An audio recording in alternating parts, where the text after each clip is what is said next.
There is psychology in this film. Sort of. I tend to get frustrated with psychology in real life.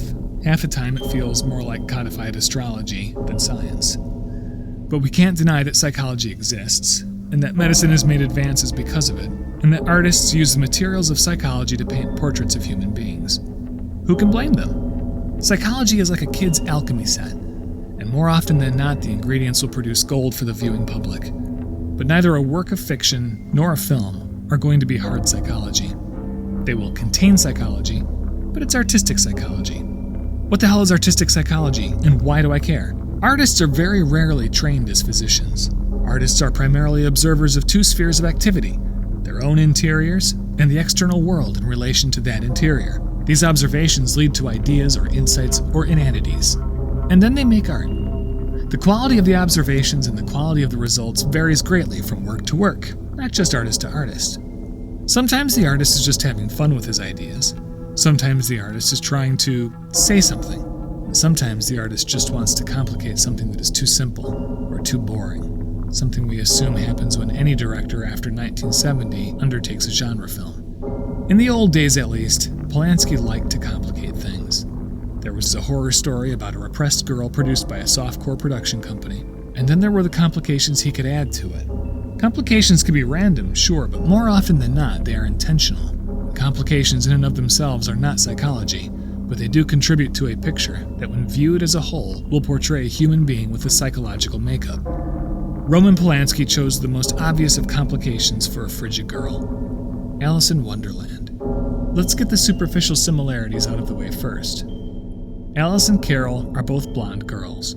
Each of them has dreams that are trying to release them from a prison of torpor and inactivity. Both of them wonder if those dreams are real. Both of them are child or childlike. Both of them are children, literally and figuratively. So let's look at Carroll's hallucinations for some evidence. Now, to be fair, as a viewer, I would much rather see Carroll's hallucinations as simply grotesque images in a breakdown, things to be surprised at and horrified by. That's the fun of a movie. Let's just sit with our mouths agape and talk about it later, because a movie is a darn good time, and blurring of reality and the non-real is a blast, and hey, remember those horrors that Ray Milland saw in The Lost Weekend? Or the dances in The Red Shoes? Or nearly everything in Luton's Cat People? Stuff is fun. Hallucination or bent narrative, we want this. In Alice in Wonderland, Alice eats a tasty treat, and shrinks and grows depending on what needs to happen next. In Carroll's looking glass dream, she is the size of a child. The apartment is massive, and the hands coming out of the walls to touch and grope her imply sexual abuse, and the presence of a skinned rabbit in the room, and the ticking of clocks all over the place doesn't help much. I'm late, referring as much to a missing period as to an important date.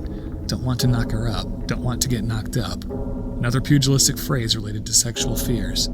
This isn't funny, not really necessary to the story, but a complication of it, in addition to the psychological baggage we viewers require of stories in order to make sense of them. The dream imagery and the Alice in Wonderland connections further imply that the family photo from earlier is the most unnecessary detail in the film. During the second dream of the hands, Carroll does something strange, but very important. She purposely walks into the Hall of Hands, stumbling into their grasp, which resembles Alice falling down the hole past all manner of things that bump and hit her.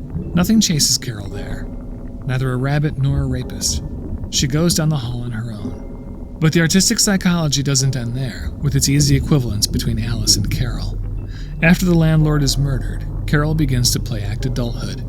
She irons without the iron plugged in. She sings a little ditty as she works. She applies makeup, red lipstick, and transforms herself into a doll for her next nighttime visitation. The woman playing the child who had no control over what happened to her. As she lays in bed on her stomach, awaiting her visitor, her nightgown is pulled up, rhyming with the unconscious lure that drew the landlord's eyes. She knows what she's doing now. Her ideas have been confirmed. She is awaiting her incubus to arrive. When she rolls onto her back, the camera climbs on top of her, and this might be the most horrifying moment of the film, and if we are a male viewer, it is extremely uncomfortable. The nun's bell chimes again. The fight, the sex, is about to begin once more. She knocks a child's lamp off the bed, and the nightmare starts anew. The light stays bright, and the camera holds on it. She is not growing up, and we're helpless in our action and inaction.